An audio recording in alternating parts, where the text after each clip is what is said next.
Bonjour à tous, bienvenue sur cette nouvelle vidéo HCFR qui va vous montrer aujourd'hui le mode gaming qui est commun aux deux nouveaux vidéoprojecteurs Sony VPL XW6100 et VPL XW8100. Donc on a branché une PlayStation 5 sur un VPL XW6100 et on va aller dans les menus pour voir ce qui se passe. Et là, donc c'est un mode HDR par défaut, je n'ai plus le motion flow qui apparaît. Et si je vais donc dans le menu dit expert, eh ben, je n'ai plus la sélection de l'input lag réduction, donc la réduction de la latence. Alors là, c'est le mode ALM de la console qui dit au vidéoprojecteur de basculer automatiquement sur le mode faible latence, donc le mode gaming, et ce qui permet donc d'avoir la latence la plus faible pour les jeux vidéo. Donc c'est un mode automatique, donc ça c'est très bien parce que c'est ce qui se passe aussi sur les télés. Si on va dans la console, on va aller voir ce que la console nous dit au niveau des compatibilités vidéo. Donc l'interfaçage possible qu'on peut faire entre les nouveaux vidéoprojecteurs Sony et une PlayStation 5. Alors,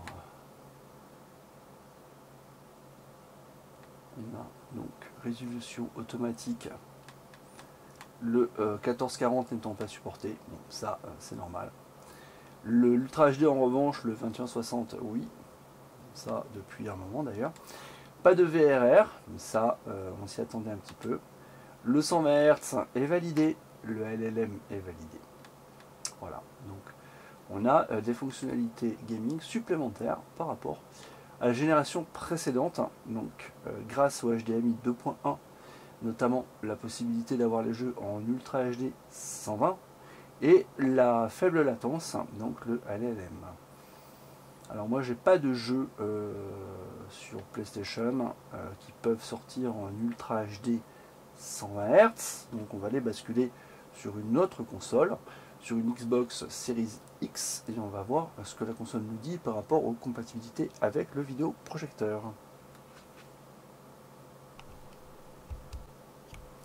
Donc j'ai branché la Xbox Series X pour avoir une alternative et voir ce qui se passe sur une autre console, puisque la PlayStation 5 bascule automatiquement en mode faible latence. Qu'est-ce qui se passe avec la Xbox?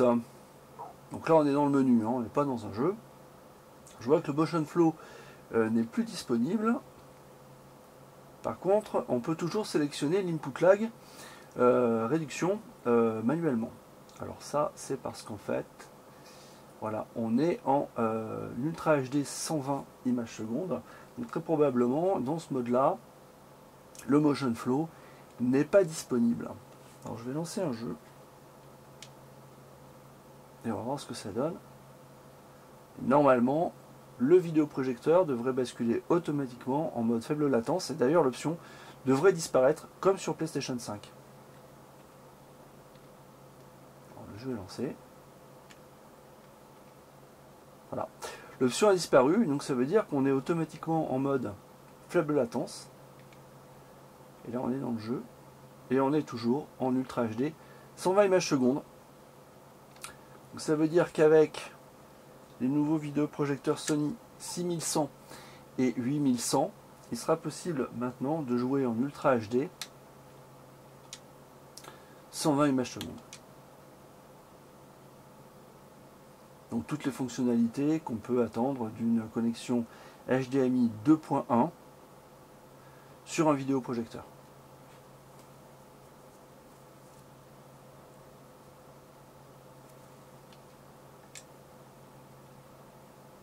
On va regarder ce que ça donne vite fait. Halo Infinite sur un vidéoprojecteur en 120 images secondes.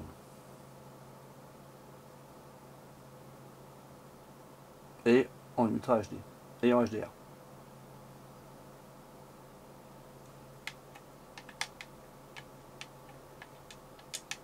Alors évidemment, le caméscope lui ne filmera qu'en 50 images secondes.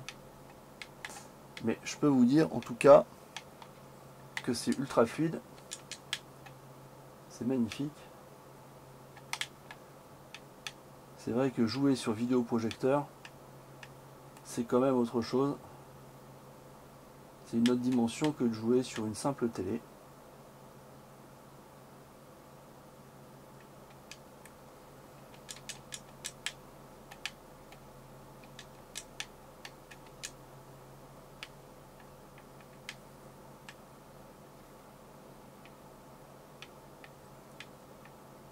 C'est tellement captivant qu'on en oublie qu'on est en train de faire une vidéo et on a juste envie de jouer. C'est vrai que l'immersion elle est quand même assez exceptionnelle. Et en termes de latence, bah, ça réagit tout de suite. C'est vraiment un vidéoprojecteur fait pour le jeu.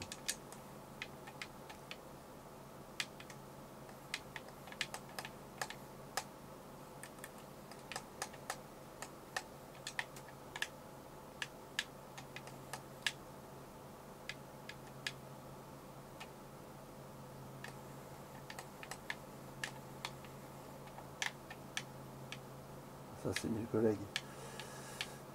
Pas leur tirer dessus.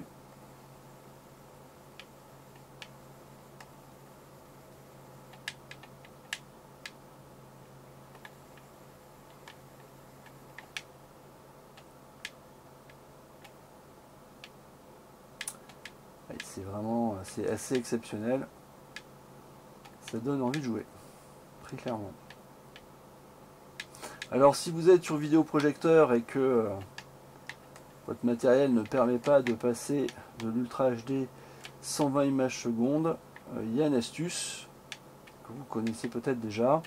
Chez HD Fury, un boîtier qui permet de sortir l'audio et la vidéo, ou simplement un simple extracteur peut éventuellement faire l'affaire. Donc il y a toujours des possibilités, quel que soit votre ampli home cinéma, d'avoir une compatibilité avec l'Ultra HD 120 images secondes. Alors en l'occurrence le boîtier s'appelle le Vroom et on en parle sur nos pages du forum sur HTFR. Un boîtier qui permet aussi par l'intermédiaire de l'astuce Dolby Vision Low Latency, donc le fameux LLDV, d'avoir du Dolby Vision à partir de la console ou d'un lecteur tout simplement, et donc d'avoir du Dolby Vision sur votre vidéoprojecteur ou votre télé qui ne serait pas compatible Dolby Vision. Moi, je vais m'arrêter là parce que sinon je sens que je ne vais pas m'arrêter de jouer et vous allez avoir une vidéo qui va durer des heures et des heures de jeu. En tout cas, je vous remercie d'avoir regardé cette vidéo jusque là. Alors pour le plaisir, on va aller dans le menu, avant de sortir, on va aller dans le menu de la console, puisque cette console nous permet d'avoir une vision de toutes les compatibilités du diffuseur.